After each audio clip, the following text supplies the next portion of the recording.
Let the Lord speak to us. കർത്താവ് നമ്മളോട് സംസാരിക്കട്ടെ. ഇന്നലെ സംസാരിച്ച് തുടങ്ങിയതിൻ്റെ തുടർച്ചയായിട്ടാണ് ഇന്ന് ഞാൻ സംസാരിക്കുന്നത്. ഇന്നലെ നമ്മൾ ചിന്തിച്ച ഭാഗം ആമോസിൻ്റെ പ്രവചന പുസ്തകം 1-ാമത്തെ അധ്യായം അതിൻ്റെ 1-ാം വാക്യം മുതൽ ആണ് നമ്മൾ സംസാരിച്ച് തുടങ്ങിയത്. പ്രത്യേകിച്ചും ഇന്നലെ നമ്മൾ ചിന്തിച്ച പ്രസക്തമായ ഭാഗങ്ങൾ ഞാൻ ഒന്നും കൂടെ ഒന്ന് ഓർമ്മിപ്പിച്ചിട്ട് ഇന്നത്തെ വേദഭാഗത്തിലേക്ക് കടന്നു വരാം. പ്രവാചകൻ പറയാണ്, സിയോനിൽ നിന്ന് ഗർജിക്കുന്ന ഒരു സിംഹം, the lion is roaring from Zion. അവിടെ നിന്ന് നമ്മൾ പഠിച്ച കാര്യം ഇതാണ്. പ്രവാചകൻ പ്രവചിക്കാനുണ്ടായ കാരണം താൻ എന്തോ കേട്ടു, ഈ ഗർജനം കേട്ടത് കൊണ്ടാണ്. അവിടെ നിന്ന് നമ്മൾ മനസ്സിലാക്കിയത്, പ്രസംഗിക്കുന്നവരും ആ ഗൗരവത്തിൽ പ്രസംഗിക്കണം, കേൾക്കുന്നവർക്കും ആ ഗൗരവം ഉണ്ടാകണം. കാരണം ഇത് ദൈവത്തിൻ്റെ ശബ്ദമാണെന്നുള്ള ചിന്ത ഉണ്ടാകണം. അതോടൊപ്പം നമ്മൾ ചിന്തിച്ച പ്രസക്തമായ കാര്യം, ഇസ്രായേൽ, അതായത് ഉടമ്പടി പ്രാപിച്ച ദൈവത്തിൻ്റെ ജനമായിരിക്കുന്ന ഇസ്രായേൽ മറ്റുള്ള ജാതികളെ പോലെ ആയിത്തീർന്ന ഒരവസ്ഥ. മറ്റുള്ള ജാതികൾക്കെല്ലാം ന്യായവിധി ദൈവം കൽപ്പിക്കുമ്പോൾ അതേപോലെ തന്നെ ന്യായവിധി സ്വന്തം ജനത്തിനും വരിക. കാരണം they became like the rest of the nation, മറ്റുള്ളവരെ പോലെ. അവിടെ നിന്ന് നമ്മൾ ചിന്തിച്ച കാര്യം ഓർമ്മയുണ്ടോ? ദൈവസഭ ലോകത്തെ പോലെ ആകാൻ ഉള്ളവരല്ല, ലോകത്തിൽ നിന്ന് കർത്താവിന് വേണ്ടി വിളിച്ച് വേർതിരിക്കപ്പെട്ടവരാണെന്നാണ് നമ്മൾ ചിന്തിച്ചത്. ഇന്ന് നമ്മൾ പ്രധാനമായിട്ടും ഫോക്കസ് ചെയ്യുന്നത് ഇസ്രായേൽ എന്ന് പറയുന്ന രാജ്യം. ഇസ്രായേൽ എന്ന് പറയുമ്പോൾ ഞാൻ ഇന്ന് സംസാരിക്കുന്നത് യഹൂദ പ്ലസ് ഇസ്രായേൽ, 12 ഗോത്രങ്ങൾ മുഴുവനായിട്ട് അവർ ചെയ്ത തെറ്റെന്താണ്, അവർക്ക് സംഭവിച്ച വീഴ്ച എന്താണെന്നാണ് നമ്മൾ ഇന്ന് പഠിക്കാൻ ശ്രമിക്കുന്നത്. പ്രത്യേകിച്ചും നമ്മൾ ഇന്ന് ഫോക്കസ് ചെയ്യുന്നത് 2-ാമത്തെ അധ്യായത്തിൻ്റെ 6-ാമത്തെ വാക്യം മുതൽ 3-ാം അധ്യായത്തിൻ്റെ അവസാനം വരെയാണ്. ഇന്നത്തെ ഈ സെഷനും കൊണ്ട് ആമോസിന്റെ പ്രവചന പുസ്തകം 1, 2, 3 അധ്യായങ്ങൾ പൂർത്തീകരിക്കാനാണ് ഞാൻ കർത്താവിൽ ശരണപ്പെടുന്നത്. ദൈവമക്കൾ എന്നോടൊപ്പം ഉണ്ടെങ്കിൽ ഒന്ന് കൈ ഉയർത്താമോ? ഈ സെഷൻ കഴിഞ്ഞാൽ നിങ്ങൾ ഈ പുസ്തകമൊക്കെ വായിക്കാൻ ശ്രമിക്കണം, എന്നെങ്കിൽ ഇതെല്ലാം ഒന്ന് വ്യക്തമാകത്തുള്ളൂ. Okay, let us come to the point. 2-ാം അധ്യായത്തിന്റെ 3-ാം വാക്യം മുതൽ നമ്മൾ തുടങ്ങാം. ശ്രദ്ധിക്കണേ. ഇന്നലെ നമ്മൾ ചിന്തിച്ചത് 1-ാം അധ്യായത്തിന്റെ 2-ാം വാക്യത്തിൽ സിംഹത്തിന്റെ ഗർജനം, അത് ആരോടൊക്കെയാണെന്ന് നമ്മൾ കണ്ടു. ഒന്നാമതായിട്ട് ദമ്മശേക്കിനെതിരെ ന്യായവിധി പറയാം. അടുത്തതായിട്ട് ഗസ, ഫെലിസ്ത്യ ദേശത്തിന്റെ ന്യായവിധി. അപ്പൊ ഇങ്ങനെ ഓരോരോ ജാതികൾക്ക് ന്യായവിധി പറയുമ്പോൾ കേട്ടുകൊണ്ടിരുന്ന ജനം എന്തോ പറഞ്ഞു കാണുമെന്നറിയോ? കറക്റ്റ് കൃപയുള്ളൊരു ദൈവദാസനാ ഇന്നത്തെ ഉപവാസ പ്രാർത്ഥനയ്ക്ക് വന്നേക്കുന്നത്. ആമോസേ, ഞങ്ങൾ നാളുകൾ കൊണ്ട് ഇങ്ങനെ ആഗ്രഹിച്ചുകൊണ്ടിരിക്കുക, ഞങ്ങളുടെ അയലോക്കത്ത് പാർക്കുന്ന ഇവന്മാര് ശരിക്കും നാശമാണ് ഇവർക്ക് വരേണ്ടത്. നല്ല കറക്റ്റ് ദൂത. അപ്പം ദൂത് 1, ദൂത് 2, 3 ചുറ്റുമുള്ളവർക്കൊക്കെ ആലോചന വരുമ്പോൾ അവരോ ഈ വിടുതലായിരുന്നു എന്നുള്ള നിലയിൽ ഇരിക്കുന്ന ജനത്തിന് ഈ 2-ന്റെ 6-ാം വാക്യമല്ല 4-ാം വാക്യം വന്നപ്പോൾ ചെറിയൊരു സംശയം. എന്തുവാ കാരണം എന്നറിയോ? 2-ന്റെ 4 നോക്കിക്കേ. യഹോവ ഇപ്രകാരം അരുളി ചെയ്യുന്നു, യഹൂദായുടെ 3-4 അതിക്രമം നിമിത്തം. ഇതുവരെ മറ്റുള്ള ജാതികളെ പറ്റി പറഞ്ഞപ്പോ ഇവര് സന്തോഷിച്ചിരുന്നു. ഇപ്പൊ ചെറുകെ ജാതികളിൽ നിന്ന് ആരെ പറ്റി പറയാ? യഹൂദനെ പറ്റി പറയാം. യഹൂദൻ എന്ന് പറയാം ആമോസിന്റെ സ്വന്തം. ആമോസ് യഹൂദയിൽ നിന്നാ വന്നേ. ആമോസ് തന്റെ ദേശത്തിനെതിരെ ന്യായവിധി ഇസ്രായേലിൽ പ്രസംഗിക്കുക. അപ്പോഴും അവരോർത്തു, എന്നാലും ഞങ്ങളോടിത്, ഞങ്ങളുടെ കൂട്ടു സഹോദരനാ, ശരിയാ, യഹൂദനോടാ അതൂത്, പക്ഷെ ഞങ്ങളോടല്ലല്ലോ എന്നോർത്ത് ഇവർ ഏകദേശം അതൂടൊന്ന് കേട്ട് കഴിഞ്ഞ് നമ്മളിപ്പോൾ നോക്കി 6-ാം വാക്യത്തിലേക്ക് വന്നപ്പോൾ പ്രവാചകൻ നേരെ കേട്ടുകൊണ്ടിരിക്കുന്ന ജനത്തിനെതിരെ ഇസ്രായേലിന്റെ 3-4 പാപത്തിന് ദൈവം ന്യായം വിധിക്കുമെന്ന് പറഞ്ഞു തുടങ്ങുന്നതാണ് 6-ാം വാക്യം. അപ്പൊ ഇവർക്ക് മനസ്സിലായി, ആമോസ് നമ്മൾ വിചാരിച്ച പോലെ ഒന്നും ദൂത് പോകത്തില്ലെന്ന് അവർക്ക് മനസ്സിലായി. ഇന്ന് നമ്മൾ പ്രധാനമായിട്ടും ചിന്തിക്കുന്നത് ഈ ജനം ചെയ്ത തെറ്റെന്താണ്. തെറ്റെന്ന് പറയുമ്പോൾ തന്നെ ഞാൻ ഇതിനൊരു ഔട്ട്ലൈൻ ആക്കിയിരിക്കുന്നത്, ഇവർക്ക് ദൈവത്തിൽ നിന്ന് ലഭിച്ച 3 കാര്യങ്ങളാണ് ഞാൻ പറയാൻ ആഗ്രഹിക്കുന്നത്. സ്വന്തം ജനത്തിന് ലഭിച്ച 3 പ്രിവിലേജുകൾ, 3 പദവികൾ ആണ് ഞാൻ പ്രധാനമായിട്ടും പറയുന്നത്. ഇത് ഞാൻ പറഞ്ഞു, യഹൂദ, ഇസ്രായേൽ ഇവർ 2 രാജ്യത്തോട് പറഞ്ഞിരിക്കുന്ന ആ ന്യായവിധിയുടെ ഭാഗത്ത് നിന്നാണ് എടുത്തിരിക്കുന്നത്. നമുക്ക് അവിടേക്ക് കടന്നു വരാം. നോക്കിക്കേ, 2-ാം അധ്യായത്തിന്റെ 4-ാം വാക്യം ഒന്നുകൂടെ വായിക്കണമേ. Chapter 2 versus 4. യഹോവ ഇപ്രകാരം അരുളി ചെയ്യുന്നു, യഹൂദായുടെ 3-4 അതിക്രമം നിമിത്തം അവർ യഹോവയുടെ ന്യായപ്രമാണത്തെ നിരസിക്കുകയും അവന്റെ ചട്ടങ്ങളെ പ്രമാണിക്കാതിരിക്കുകയും അവരുടെ പിതാക്കന്മാർ പിന്തുടർന്നു പോന്ന അവരുടെ വ്യാജമൂർത്തികൾ അവരെ തെറ്റി നടക്കുമാറാക്കുകയും ചെയ്തിരിക്കയാൽ തന്നെ ഞാൻ ശിക്ഷ മടക്കിക്കളകയില്ല. ശ്രദ്ധിക്കണമേ, ആ വാക്യത്തിലെ 2 വാക്കുകൾ നിങ്ങൾ ശ്രദ്ധിക്കണം. ഒന്നാമതായിട്ട് പറഞ്ഞിരിക്കുന്നത് യഹോവയുടെ ന്യായപ്രമാണം, അവന്റെ ചട്ടം, the law of the Lord, the statutes of the Lord എന്ന് പറഞ്ഞാല് യഹൂദന്, ഇസ്രായേൽ മക്കൾക്ക് ലഭിച്ച ഒരു പദവിയാണ് എന്ത്? യഹോവയുടെ ന്യായപ്രമാണം. ഇതുവരെയും ദൂത് പറഞ്ഞുകൊണ്ടിരുന്ന ദമ്മശേക്കുകാരനും ഇതില്ല, മോവാബുകാരനും ഇല്ല, ഫെലിസ്തീനും ഇല്ലാത്ത ഒരു പദവി യഹൂദന് ലഭിച്ചു. അതെന്തുവായിരുന്നു? ദൈവത്തെ പറ്റിയുള്ള വെളിപ്പാട് ദൈവത്തിന്റെ ന്യായപ്രമാണത്തിൽ കൂടെ അവർക്ക് ലഭിച്ചു. പക്ഷേ അവരെന്തുവാ ചെയ്തേ? ഈ വാക്യത്തിൽ തന്നെ പറഞ്ഞിട്ടുണ്ട്, ലഭിച്ച ദൈവത്തിന്റെ ന്യായപ്രമാണത്തെ ഇവർ നിരസിച്ച് കളഞ്ഞു. Rejection of the law of the lord. Reject ചെയ്യാനുണ്ടായ കാരണം എന്തുവാ നമുക്ക് നോക്കണം. എന്തുകൊണ്ടാണ് ഇവർ റിജക്ട് ചെയ്തേ? സത്യത്തിൽ ഈ ന്യായപ്രമാണം കൊടുത്തതാരാ? അത് ദൈവമാണെന്ന് പറഞ്ഞു, ശരിയാ. ദൈവം ആരിൽ കൂടെ കൊടുത്ത്? മോശയിൽ കൂടെ കൊടുത്ത്. മോശയിൽ കൂടെ ന്യായപ്രമാണം കൊടുത്തപ്പോൾ മോശ തന്നെ ഇവർക്കൊരു വാണിംഗ് കൊടുത്തിരുന്നു. നമുക്ക് അതിലേക്കൊന്ന് കടന്നു വരാം. നോക്കണം, ആവർത്തന പുസ്തകം 8-ാമത്തെ അധ്യായം അതിൻ്റെ 7-ാമത്തെ വാക്യം ഒന്ന് നോക്കിക്കേ. ആവർത്തന പുസ്തകം 8-ാം അധ്യായത്തിന്റെ 7-ാം വാക്യം മുതൽ താഴെയുള്ള ഭാഗങ്ങളാണ്. 7-ാം വാക്യം ഒന്ന് വായിച്ചു തുടങ്ങി. നിന്റെ ദൈവമായ യഹോവ നല്ലൊരു ദേശത്തേക്കല്ലോ നിന്നെ കൊണ്ടുപോകുന്നത്. അത് താഴ്വരയിൽ നിന്നും മലയിൽ നിന്നും പുറപ്പെടുന്ന നീരൊരുക്കുകളും ഉറവകളും, അതായത് ജനത്തെ കൊണ്ടുപോകുന്ന കനാനെ പറ്റി പറയാം. നിങ്ങൾ പോകുന്ന സ്ഥലം അനുഗ്രഹിക്കപ്പെട്ട ദേശമാണ്. 8-ാം വാക്യം എന്താ? ഗോതമ്പും യവവും മുന്തിരിവള്ളിയും അത്തിവൃക്ഷവും മാതള നാരങ്ങവും ഉള്ള ദേശം. എന്നിട്ട് അതിനോട് ചേർത്ത് പറയുന്ന ഒരു കാര്യം നിങ്ങൾ ശ്രദ്ധിക്കണം. 10-ഉം 11-ഉം വാക്യം നോക്കിക്കേ. നീ ഭക്ഷിച്ച് തൃപ്തി പ്രാപിക്കുമ്പോൾ, അവിടെ ചെന്ന് ഇതെല്ലാം ഭക്ഷിച്ച് ഇവർക്ക് എന്തോ ഉണ്ടാവും? തൃപ്തി ഉണ്ടാകും. അപ്പോൾ വായിച്ചോ, നിന്റെ ദൈവമായ യഹോവ നിനക്ക് തന്നിരിക്കുന്ന നല്ല ദേശത്തെ കുറിച്ച് നീ അവന് സ്തോത്രം ചെയ്യണം. നിന്റെ ദൈവമായ യഹോവയെ നീ മറക്കാതിരിപ്പാനും. കൂട്ടത്തിൽ പറഞ്ഞ കാര്യം ശ്രദ്ധിച്ചോ? തൃപ്തിയാകുമ്പോൾ എന്തോ സംഭവിക്കും? വായിച്ച തുറന്ന് വായിച്ച്. നിന്റെ ദൈവമായ യഹോവയെ നീ മറക്കാതിരിപ്പാനും ഞാൻ ഇന്ന് നിന്നോട് കൽപ്പിക്കുന്ന അവന്റെ കൽപ്പനകളും വിധികളും ചട്ടങ്ങളും അലക്ഷ്യമാക്കാതിരിപ്പാനും നീ ഭക്ഷിച്ച് തൃപ്തി പ്രാപിച്ച് നല്ല വീടുകൾ പണിത് അവയിൽ പാർക്കുമ്പോഴും നിന്റെ ആടുമാടുകൾ പെരുകി നിനക്ക് വെള്ളിയും പൊന്നും ഏറി നിനക്കുള്ളതൊക്കെയും വർദ്ധിക്കുമ്പോഴും നിന്റെ ഹൃദയം നിഗളിക്കാതിരിപ്പാനും. മതി അവിടെ നിർത്താം നമുക്ക്, കാരണം ഒത്തിരി വായിക്കണ്ട. പക്ഷെ ആ ഭാഗത്ത് മോശ പറഞ്ഞത് വ്യക്തമായില്ലേ? നിങ്ങൾ മരുഭൂമിയിൽ കൂടെ പോകുന്ന, പക്ഷേ ഈ മരുഭൂമി യാത്ര കഴിഞ്ഞ് അനുഗ്രഹിക്കപ്പെട്ട ഒരു ദേശത്ത് ചെല്ലും. അവിടുത്തെ സമൃദ്ധി തിന്ന് അവിടെ സെറ്റിൽ ഡൗൺ ആകുമ്പോൾ എന്തോ മറക്കും എന്ന് പറഞ്ഞാൽ, prosperity made them to abandon the law of the Lord. സമൃദ്ധി, പണ്ടത്തെ ഞെരുക്കം, മരുഭൂമിയിലെ യാത്ര എല്ലാം പോയപ്പോൾ ദൈവത്തെ മറന്നു. ഇത് അവരുടെ കാര്യമാണെന്ന് പറയുമ്പോൾ തന്നെ നമ്മളുടെ കാര്യം എങ്ങനെയാണെന്നുകൂടെ ചിന്തിക്കണം.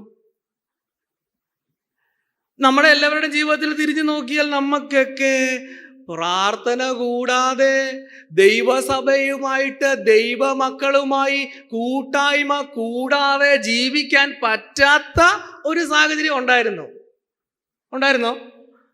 ഡെയിലി ആവശ്യങ്ങൾക്ക് വേണ്ടിയും നമ്മൾ ദൈവത്തിൽ ആശ്രയിക്കുന്ന ദൈവസഭയിലെ സഹോദരന്മാർ മാത്രം നമ്മുടെ സഹോദരന്മാരായിരുന്ന, അങ്ങനെ നമ്മൾ ഇൻവോൾവ് ചെയ്തിരുന്ന ഒരു കാലഘട്ടം ഉണ്ടായിരുന്നു.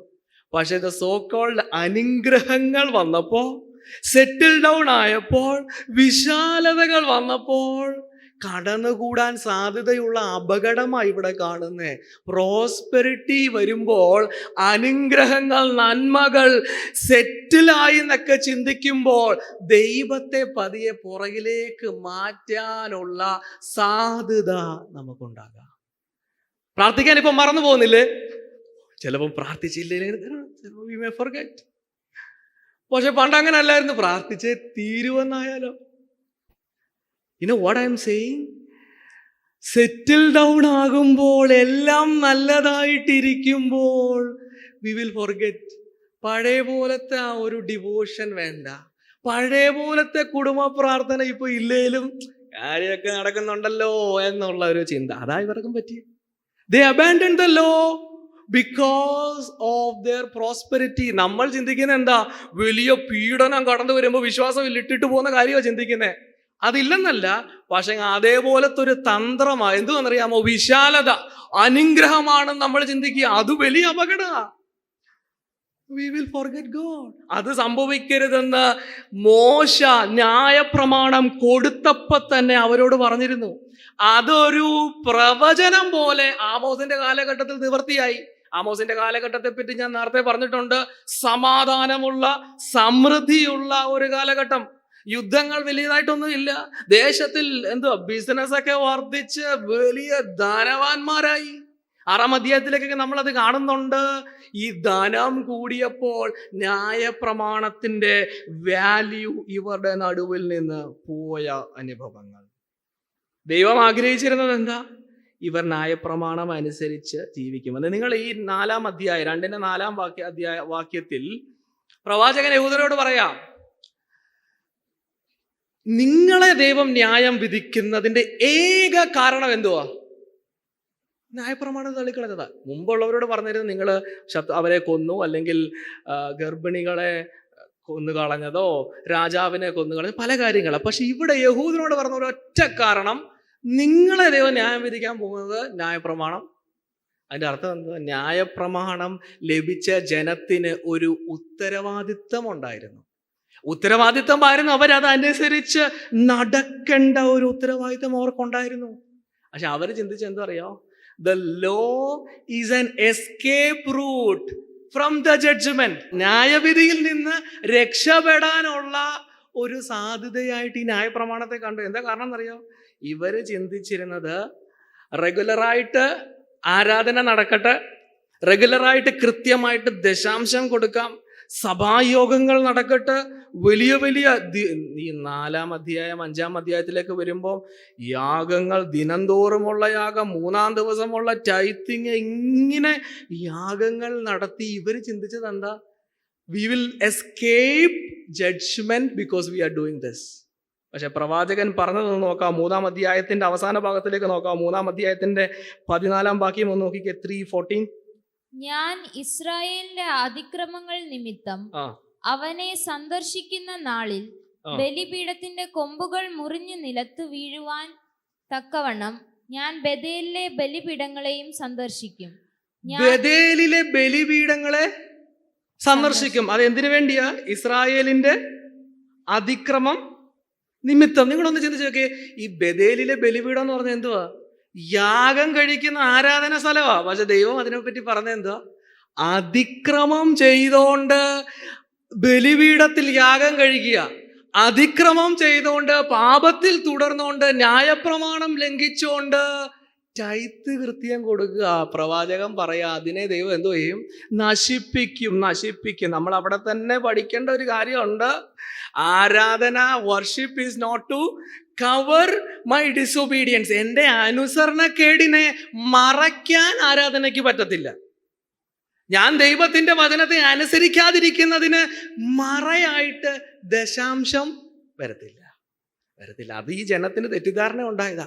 നമുക്കും ചിലപ്പോൾ ഇങ്ങനത്തെ തെറ്റിദ്ധാരണ ഉണ്ടാവും. എന്ന് പറഞ്ഞാൽ ബിസിനസ്സിൽ ആളെ കളിപ്പിച്ചതിൻ്റെയും ദശാംശം ഇവിടെ കൊടുത്താൽ അതുകൊണ്ട് അതെന്തോ വിശുദ്ധമാകുമെന്നൊക്കെ. അതൊന്നും ദൈവത്തിന്റെ സന്നിധിയിൽ വില പോകത്തില്ല. ദൈവത്തിന്റെ സന്നിധിയിൽ അത് വില പോകത്തില്ല. അവർക്ക് അങ്ങനെ സംഭവിച്ചത്. You look at that people. അവരോട് ദൈവം പറയാം, നിങ്ങളുടെ യാഗപീഠത്തെ ദൈവം നശിപ്പിക്കും. ഞാനിത് അവരോട് ആ ജനത്തെ പറ്റി പറയുമ്പോൾ തന്നെ പുതിയ നിയമത്തിലേക്ക് നമ്മളൊന്ന് കടന്നു വരണം. അതിൻ്റെ ഒരു ന്യൂ ടെസ്റ്റ്മെന്റ് ആപ്ലിക്കേഷൻ നോക്കിക്കേ. പഴയ നിയമത്തിൽ ന്യായപ്രമാണത്തിൽ കൂടെ അവർക്ക് ലഭിക്കുന്നത് ദൈവത്തെ പറ്റിയുള്ളൊരു വെളിപ്പാടാണ്. സത്യം പറഞ്ഞ ജാതികൾക്ക് ദൈവം ആരാണെന്നോ ദൈവത്തിന്റെ ഹിതം എന്താണെന്നോ അറിയത്തില്ല. പക്ഷെ ഇവർക്ക് അറിയാം. They had the revelation.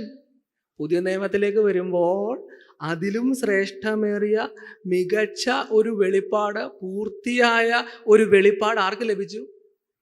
അയ്യോ, നമുക്കാ ലഭിച്ച. നമ്മളെ പറ്റിയാ പറയുന്നേ. Thank the Lord. കർത്താവിനെ സ്തുതിക്കണം. യേശു ക്രിസ്തുവിൽ കൂടെ ദൈവത്തെ അറിയാൻ നമുക്ക് കൃപ ലഭിച്ചു. യോഹന്നാൻ തന്റെ സുവിശേഷത്തിൽ പറയുന്നത് ദൈവത്തെ ആരും ഒരു നാളും കണ്ടിട്ടില്ല. പക്ഷെ ദൈവത്തിന്റെ മടിയിലിരുന്ന ദൈവത്തിന്റെ സ്വന്തം പുത്രൻ മനുഷ്യനായി ഭൂമിയിൽ വന്ന് ദൈവത്തെ വെളിപ്പെടുത്തി. ആ വെളിപ്പാട് പ്രാപിച്ചവരാ ദൈവസഭയിലുള്ളവർ.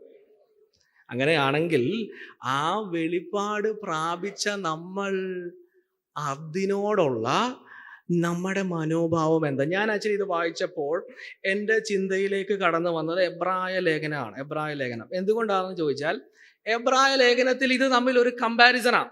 പഴയ ഉടമ്പടി, പഴയ നിയമത്തിലുണ്ടായ വെളിപ്പാടും പുതിയ നിയമത്തിൽ പഴയതിനേക്കാളും മികച്ചു നിൽക്കുന്ന, ഗ്രേറ്റസ്റ്റ് ആയിട്ട് നിൽക്കുന്ന വെളിപ്പാടും ഉടമ്പടിയെ പറ്റിയുള്ള ഒരു കമ്പാരിസൺ ഉണ്ട്. പ്രത്യേകിച്ച് നമുക്കറിയാം 1-ാം അധ്യായത്തിന്റെ 1-ാം വാക്യം പറയുന്നത് എന്താണ്? പണ്ട് ദൈവം ഭാഗമായി വിവിധങ്ങളായി പ്രവാചകന്മാർ മുഖാന്തരം അരുളി ചെയ്തു. പക്ഷെ അന്ത്യകാലത്തേക്ക് വന്നപ്പോൾ തൻ്റെ പുത്രനിലൂടെ ദൈവം നമ്മളോട് സംസാരിച്ചു. എന്നിട്ട് ഈ എബ്രായ ലേഖനം മുഴുവനായിട്ട് നമ്മളൊന്ന് വായിച്ചാൽ, ഞാൻ ആക്ച്വലി വാക്യങ്ങളിലേക്ക് കടക്കാൻ സമയം എടുക്കുന്നില്ല, പക്ഷെങ്കിൽ നമുക്കറിയാവുന്ന ചില വാക്യങ്ങളുണ്ട്. 2-ാം അധ്യായത്തിന്റെ 1-ാം വാക്യം ഓർമ്മയുണ്ടോ ആർക്കേലും? അതുകൊണ്ട് കേട്ടത് ഒഴുകി പോകാതിരിക്കാൻ എന്തോ വേണം? അധികം ശ്രദ്ധയോട് കരുതണം. 3-ാം അധ്യായത്തിന്റെ 12-ാം വാക്യം ഓർമ്മയുണ്ടോ? അവിശ്വാസമുള്ള ദുഷ്ടഹൃദയം. സഭയിലുള്ള എബ്രായ വിശ്വാസികളോട് പറയാം, അവിശ്വാസമുള്ള, എന്താ വെച്ചാൽ വചനത്തെ സ്വീകരിക്കാൻ പറ്റാത്ത നിലയിൽ, ദൈവത്തിന്റെ വെളിപ്പാടിനെ വിശ്വസിക്കാൻ കഴിയാത്ത നിലയിലുള്ള ദുഷ്ടഹൃദയത്തെ പറ്റി പറയാം. 4-ാം അധ്യായത്തിന്റെ 2-ാം വാക്യം ഓർമ്മയുണ്ടോ? 2-ാം വാക്യത്തിൽ പറഞ്ഞത് കുറച്ചു പേര് ഒരു ഗുഡ് ന്യൂസ് കേട്ടായിരുന്നു. പഴയ നിയമത്തിൽ അവരെ പറ്റി പറയാ. പക്ഷെ അത് അവർക്ക് ഉപകാരപ്പെട്ടില്ല. കാരണം അവരെന്തോ ചെയ്തില്ല? അവർക്കുണ്ടായിരുന്ന വെളിപ്പാടിൽ അവർ വിശ്വസിക്കാത്തത് കൊണ്ട് അവർക്ക് എന്തോ പറ്റിയില്ല. It didn't prove beneficial to them. എന്നിട്ട് ഇവിടുത്തെ ആ അധ്യായത്തിൽ തന്നെ പറഞ്ഞു, ഒത്തിരി അറിയാവുന്ന ഒരു വാക്യമുണ്ട്. ദൈവത്തിന്റെ വചനം ജീവനും ചൈതന്യമുള്ളതായി ഇരുവാഴ്ത്തിലുള്ള ഏത് വാളിനേക്കാളും മൂർച്ചയേറിയതാകുന്നു. അത് ആക്ച്വലി നമ്മളെ എന്താ മനസ്സിലാക്കേണ്ടതെന്നറിയോ? ദൈവത്തിന്റെ വെളിപ്പാട് ദൈവം തൻ്റെ വചനത്തിൽ കൂടെ നമുക്ക് നൽകിയിരിക്കുമ്പോൾ നമ്മുടെ ആറ്റിറ്റ്യൂഡ് എങ്ങനെയാണെന്നാണ് നമ്മൾ നോക്കേണ്ടത്. What is my attitude to God's word? പല വാക്യങ്ങളുണ്ട്. ഞാൻ വാക്യം മാത്രം വേണേ പറയാം. 6-ാം അധ്യായത്തിന്റെ 7-8 വാക്യം, 10-ാം അധ്യായത്തിന്റെ 25 മുതൽ 27 വരെയുള്ള വാക്യങ്ങൾ. ഇവിടെ എല്ലാം നമ്മൾ കാണുന്നത് ഒരു വാർണിംഗ് ആണ്. എബ്രായ വിശ്വാസികൾക്ക് ശക്തമായ വാർണിംഗ് കൊടുക്കുക. നിങ്ങൾക്ക് പഴയതിനേക്കാളും ശ്രേഷ്ഠമേറിയ ഒരു വെളിപ്പാട് ലഭിച്ചിട്ട് നിങ്ങൾ അതിനെ തള്ളിക്കളഞ്ഞാൽ ശിക്ഷാവിധിയിൽ നിന്ന് തെറ്റിയൊഴിയത്തില്ലെന്നാണ് പറയുന്നത്. അപ്പോൾ തന്നെ നമ്മളോട് തന്നെ ചോദിക്കേണ്ട കാര്യമുണ്ട്, what is my attitude towards the scriptures? ദൈവവചനത്തോടുള്ള എൻ്റെ മനോഭാവം എന്താ? ദൈവം പ്രതീക്ഷിക്കുന്ന അനുസരണം എന്നിലുണ്ടോ? Is it there? ഇന്നലെ ഞാൻ വചന ശുശ്രൂഷയെ പറ്റി പറഞ്ഞു. ഇന്ന് ഞാൻ വേറൊരു സൈഡിലേക്ക് അതിന് ആപ്ലിക്കേഷൻ കൊണ്ടുപോവാ. ഇവിടെ ഇരിക്കുന്നവരിൽ എത്ര പേർക്ക് പേഴ്സണലായിട്ട് വചന പഠനവും ധ്യാനവും ഉണ്ട് സ്ഥിരമായിട്ട്? ഞാനിതെല്ലാം തികഞ്ഞിട്ട് പറയുന്നത്. പക്ഷെ സംടൈംസ് നമ്മളിപ്പം പല കാര്യങ്ങൾ ഇങ്ങനെ പ്രിപ്പയർ ചെയ്യുന്നതിൻ്റെ ഇടയ്ക്ക് എൻ്റെ ആ പേഴ്സണൽ ദൈവസന്നിധിയിൽ ഇരിക്കുന്ന ഒരു സമയം. ബൈ ദ വേ, കഴിഞ്ഞ ദിവസം ഞാൻ ഇവിടുത്തെ ഒരു യൗവനക്കാരനുമായിട്ട് കുറച്ചു നേരം ഒറ്റയ്ക്ക് യാത്ര ചെയ്യാൻ എനിക്കൊരു അവസരം ഉണ്ടായി. ഞാൻ അവനോട് ചോദിച്ചു ഈ ചോദ്യം, മോനേടാ നീയോ ബൈബിളൊക്കെ വായിക്കുന്നുണ്ടോ? He surprise me. അവനോട് പറഞ്ഞത് ഞാൻ കൃത്യമായിട്ട് എനിക്ക് സത്യത്തിൽ വളരെ സന്തോഷവും. ഞാൻ അവനെ അഭിനന്ദിച്ചു. ഞാൻ ചോദിച്ചു എപ്പോഴാണ് അവൻ പറഞ്ഞ വെച്ചാൽ ഞാൻ രാവിലെ എനിക്ക് സമയം കിട്ടാറില്ല, പക്ഷെ ഞാൻ വൈകിട്ട് കൃത്യമായി. നമ്മളിൽ എത്ര പേർക്ക് അങ്ങനെ പറയാൻ, കള്ളത്തരം പറയണമെന്നല്ല, പക്ഷെ നമ്മളെല്ലാവരും we are in a process of being corrected. നമുക്ക് അങ്ങനെ ഒരു ടൈം നമ്മൾ കണ്ടെത്താറുണ്ടോ? അത് കണ്ടെത്തണമെങ്കിൽ നമുക്കറിയണം ദൈവം നമുക്ക് തന്നിരിക്കുന്ന വലിയ ദൈവത്തെ അറിയാനുള്ള ഏക വഴി ദൈവത്തിന്റെ വചനമല്ലേ? അത് വചനത്തിൽ ഇവിടെ പ്രസംഗത്തിൽ കൂടെ ആവട്ടെ, ഒറ്റയ്ക്കുള്ള വചന പഠനത്തിലാട്ടെ, ധ്യാനത്തിലാട്ടെ, ദൈവം ആരെന്നറിയണമെങ്കിൽ വചനം വായിച്ചേ പറ്റത്തുള്ളൂ. How is my personal time with the Lord? ഈ ഭാഗത്ത് നിന്ന് നമ്മൾ പഠിക്കേണ്ട പ്രസക്തമായ പ്രധാനപ്പെട്ട കാര്യം, if we reject the revelation that we receive, നമുക്ക് ലഭിച്ചിരിക്കുന്ന വിശുദ്ധ ബൈബിളിൽ കൂടെ ലഭിച്ചിരിക്കുന്ന വെളിപ്പാടിനെ നമ്മൾ തള്ളിക്കളയുമ്പോൾ നമ്മൾ ന്യായവിധിയിലേക്കാണ് നടന്നു നീങ്ങുന്നത്. ഇന്നലെ കേട്ട കാര്യം ഓർക്കുന്നുണ്ടോ? ഈ പുൾപിറ്റ്, ഇവിടെ കിടക്കുന്ന മെറ്റലുകൾ നമുക്കെതിരെ സാക്ഷ്യം പറയും. അയ്യോ, ക്യാമറയൊക്കെ ഓൺ ചെയ്ത് വെക്കണ്ടായിരുന്നു ചിന്തിക്കുക, കാരണം ഇതെല്ലാം പോയി വരത്തില്ലേ? How dangerous is that going to be? ഞാൻ പ്രസംഗിച്ച പ്രസംഗം എന്നെ ന്യായം വിധിക്കാൻ വരുന്ന, ഹൗ ഡേഞ്ചറസ്. വലിയ കാര്യം ഇന്നെനിക്ക് ഇവിടെ നിന്ന് പ്രസംഗിക്കാം, പക്ഷേ നാളെ ഞാൻ ദൈവസന്നിധിയിൽ നിൽക്കുമ്പോൾ വലിയ കാര്യം എനിക്ക് കേട്ട് സ്വീകരിക്കുന്നത് പോലെ നിൽക്കാം, പക്ഷെങ്കിൽ എൻ്റെ ജീവിതത്തെ കാണുന്ന അക്കൗണ്ട് കൊടുക്കേണ്ടി വരും. കാരണം പഴയ നിയമത്തിൽ ലഭിച്ചതിന് ദൈവം പകരം ചോദിച്ചെങ്കിൽ അതിലും ശ്രേഷ്ഠമേറിയത് ലഭിച്ച നമ്മളെ ദൈവം വെറുതെ വിടുവോ? We will not escape. അപ്പോൾ ഇതിൻ്റെ ഒന്നാമത്തെ റെസ്പോൺസിബിലിറ്റി എന്ന് പറഞ്ഞാൽ അനുസരിക്കാൻ, to listen properly, to abide by the word. പക്ഷെ ആ ഉത്തരവാദിത്തം, ന്യായപ്രമാണം ലഭിച്ചതിൻ്റെ ഉത്തരവാദിത്തം അവിടെ തീരത്തില്ല. എസ്പെഷ്യലി ഇപ്പോൾ നമ്മൾ മിഷനെ പറ്റി വളരെ കാര്യമായിട്ട് ചിന്തിക്കുന്നതും പ്രാർത്ഥിക്കുന്നതും കൊണ്ട് തന്നെ ഈ ജനത്തിന് ദൈവം ന്യായപ്രമാണം കൊടുത്തതിൻ്റെ ഒരു ഉദ്ദേശം നോക്കണമേ. ഒരു വാക്യം കൂടി ഇതിനോട് ചേർത്ത് വായിക്കണം. 49 യെശയ്യാ പ്രവാചകന്റെ പുസ്തകം 49 അധ്യായം അതിന്റെ 6 വാക്യം ഒന്ന് നോക്കണമേ. ഒന്നാമത്തെ ഉത്തരവാദിത്വം നമുക്ക് മനസ്സിലായി അനുസരിക്കാനാണ്. Look at the second thing. ജനത്തെ, ഇസ്രായേൽ എന്ന് പറയുന്ന ഈ രാജ്യത്തെ ദൈവം തെരഞ്ഞെടുത്തതിന്റെ മറ്റൊരു ഉദ്ദേശമാണ് അവിടെ നമ്മൾ കാണുന്നത്. ഒന്ന് വായിക്കാമോ? നീ യാക്കോബിന്റെ ഗോത്രങ്ങളെ എഴുന്നേൽപ്പിക്കേണ്ടതിനും ഇസ്രായേലിൽ സൂക്ഷിക്കപ്പെട്ടവരെ തിരിച്ചു വരുത്തേണ്ടതിനും എനിക്ക് ദാസനായിരിക്കുന്നത് പോരാ, എന്റെ രക്ഷ ഭൂമിയുടെ അറ്റത്തോളം എത്തേണ്ടതിന് ഞാൻ നിന്നെ ജാതികൾക്ക് പ്രകാശമാക്കി വെച്ചിരിക്കുന്നു. അപ്പൊ ഈ ജനത്തെ ദൈവം തെരഞ്ഞെടുത്തതിന്റെ മറ്റൊരു ഉദ്ദേശം, ന്യായപ്രമാണം കൊടുത്ത് ഇവരെ തെരഞ്ഞെടുത്തതിന്റെ ഉദ്ദേശം എന്തുവായിരുന്നു? ജാതികൾക്ക് ഇവരെന്തോ ആകണമായിരുന്നു? വെളിച്ചമാകണമായിരുന്നു, പ്രകാശമാകണമായിരുന്നു എന്നുള്ള ഒരു ദൗത്യം ഇവർക്കുണ്ടായിരുന്നു. പക്ഷെ ഇവരത് മറന്നുപോയി. ഇന്നലെ നമ്മൾ ചിന്തിച്ചതാണല്ലോ, ഇവരുടെ അയലോക്കങ്ങളിൽ, ഇവരുടെ നെയ്ബറിംഗ് നേഷൻസിൽ ഉണ്ടായിരുന്ന അന്ധകാരം ഇവരെയും പിടിച്ചു. പറഞ്ഞു മനസ്സിലാവുന്നുണ്ടോ? വെളിച്ചം അങ്ങോട്ട് പകരുന്നതിന് പകരം അവിടുത്തെ അന്ധകാരം സ്വന്തം ജനത്തിന്റെ ഉള്ളിൽ കടന്നു വന്നു.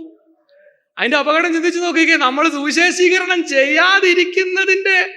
ചെയ്യാതിരുന്ന് നമ്മളിപ്പം ദാറ്റ് ഈസ് മോർ അട്രാക്റ്റീവ്. നമ്മൾ ഐ തിങ്ക് റിപ്പീറ്റഡ്ലി ഇപ്പോൾ പാസ്റ്റർ പറഞ്ഞ പോലെ ഇത് കേൾക്കേണ്ടത് ആവശ്യമാണ്. നമ്മൾ സുവിശേഷീകരണത്തിൽ എൻഗേജ് ചെയ്യേണ്ടത് ആവശ്യമാണ്. ഇല്ലെങ്കിൽ നമ്മളെ എന്ത് പിടിക്കുന്നറിയാമോ? ഇവിടുത്തെ അന്ധകാരം നമ്മളെ പിടിക്കാൻ സാധ്യതയുണ്ട്. വെളിപ്പാട് കിട്ടിയ ജനത്തിന്റെ ഉത്തരവാദിത്വം കർത്താവ് നൽകിയ ദൗത്യമാ. അത് സുവിശേഷം പ്രസംഗിക്കാനുള്ളതാ. അത് നമ്മൾ ചെയ്യാതിരിക്കുമ്പോൾ ഇവിടെ പറഞ്ഞതുപോലെ we are being irresponsible to what we listen. നമുക്ക് ലഭിച്ചത് കാര്യമായി ഉത്തരവാദിത്വത്തോടെ നിറവേറ്റാതിരിക്കുന്ന ഒരു അനുഭവം നമുക്ക് കടന്നു വന്നിരിക്കുകയാണ്. നമ്മളെ തന്നെ ഒന്ന് ശോധന ചെയ്യാം. Am I obeying it correctly? Am I propagating it? Two things. Look at it. ഈ ജനത്തോട്, ഈ യഹൂദനോട് തന്നെ ദൈവം പറയുന്ന കാര്യങ്ങൾ ഒന്ന് ശ്രദ്ധിക്കണം. ഇങ്ങനെ ന്യായപ്രമാണത്തെ നിരസിച്ച ജനത്തെ ദൈവം എന്താ ചെയ്തതെന്ന് നമുക്ക് നോക്കാം. ലുക്ക് അറ്റ് വേഴ്സ് 5, 2-ാം അധ്യായത്തിന്റെ 5-ാം വാക്യം നോക്കിക്കേ. ഞാൻ യഹൂദായിൽ ഒരു തീ അയക്കും, അത് യെരൂശലേമിലെ അരമനകളെ ദഹിപ്പിച്ചു കളയും. യഹൂദനോട് പറയാ, ന്യായപ്രമാണം തള്ളിക്കളഞ്ഞുകൊണ്ട് ദൈവം എന്തോ ചെയ്യാൻ പോവാ? നശിപ്പിക്കും. ഇസ്രായേലിനോടുള്ള ന്യായവിധിയും കൂടെ ഒന്ന് വായിച്ചു അതിനോട് ചേർത്ത് 13-ാം വാക്യം ഒന്ന് നോക്കിക്കേ. കറ്റ കയറ്റിയ വണ്ടി അമർത്തുന്നത് പോലെ ഞാൻ നിങ്ങളെ നിങ്ങൾ ഇരിക്കുന്നിടത്ത് അമർത്തിക്കളയും. ദൈവം പറയാം, നിങ്ങളെ എന്ത് ചെയ്യാൻ പോവാ? വലിയ ലോഡ് കൊണ്ട് പോകുന്ന വണ്ടി അനങ്ങാൻ പറ്റത്തില്ല, അവിടെ തന്നെ ഇരുത്തുവന്ന. വായിച്ചോ. അങ്ങനെ വേഗവാന്മാർക്ക് ശരണം നശിക്കും, ബലവാന്റെ ശക്തി നിലനിൽക്കയില്ല, വീരൻ തന്റെ ജീവനെ രക്ഷിക്കയില്ല, വില്ലാളി ഉറച്ചു നിൽക്കയില്ല, ശീഘ്രഗ്രാമി തന്നെത്താൻ വിടുവിക്കയില്ല. ഒറ്റ വാക്കിൽ ഞാൻ അത് ഭാഗം പറഞ്ഞു വിടാം. പ്രവാചകൻ വ്യക്തമായിട്ട് പറയാ, ദൈവത്തിന്റെ വെളിപ്പാട് നിങ്ങൾക്കുണ്ടായിരുന്നു.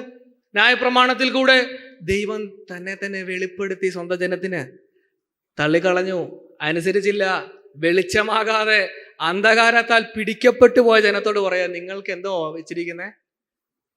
ന്യായവിധിയാണ്, ദൈവത്തിന്റെ ന്യായവിധിയാണ്. അതിന്റെ ഒരു ആപ്ലിക്കേഷൻ നമ്മൾ വരുത്തുമ്പോൾ നമ്മൾ എത്രത്തോളം റെസ്പോൺസിബിൾ ആവണമെന്ന് ചിന്തിക്കണം. ഒരു നിമിഷം എടുത്ത് നമ്മൾ മുമ്പേ പറഞ്ഞതുപോലെ കർത്താവിനോട് നന്ദിയുള്ളവരായിരിക്കണം. We need to thank the lord. കർത്താവേ, ഈ വചനത്തെ മനസ്സിലാക്കാൻ ഞങ്ങളുടെ ഹൃദയങ്ങളെ തുറന്നല്ലോ. സുവിശേഷത്തോട് പ്രതികരിക്കാൻ ഞങ്ങളുടെ ഹൃദയങ്ങളെ തുറന്നതിനായി നന്ദി. അതിനെ അനുസരിക്കാനുള്ള ദൈവകൃപ നമ്മൾ കർത്താവിനോട് ചോദിക്കണം. സുവിശേഷം പറയാൻ നമുക്ക് ആവശ്യം ദൈവാത്മാവിന്റെ സഹായമാണ്. അത് നമ്മൾ ഇന്ന് ഈ വൈകിയ സമയത്തും ചോദിക്കണം. കർത്താവ് എനിക്ക് തന്നിരിക്കുന്ന, എനിക്ക് വെളിപ്പെടുത്തി തന്ന ഈ സുവിശേഷം മറ്റൊരാളോട് പറയുവാനുള്ള ധൈര്യം എനിക്ക് നൽകണമെന്നുള്ളൊരു പ്രാർത്ഥന നമുക്ക് ഈ നിമിഷം നമ്മുടെ ഉള്ളിൽ ഉണ്ടാകട്ടെ. അതോടൊപ്പം തന്നെ മുമ്പേ പറഞ്ഞ കാര്യം മറക്കല്ലേ, we need to take a decision in our heart. കർത്താവെ, എല്ലാ ദിവസവും കൃത്യമായി ദൈവവചനത്തിൽ കൂടെ അങ്ങേ അറിയുവാൻ എൻ്റെ ഉള്ളിൽ ഒരു ദാഹം ഇടണമേ.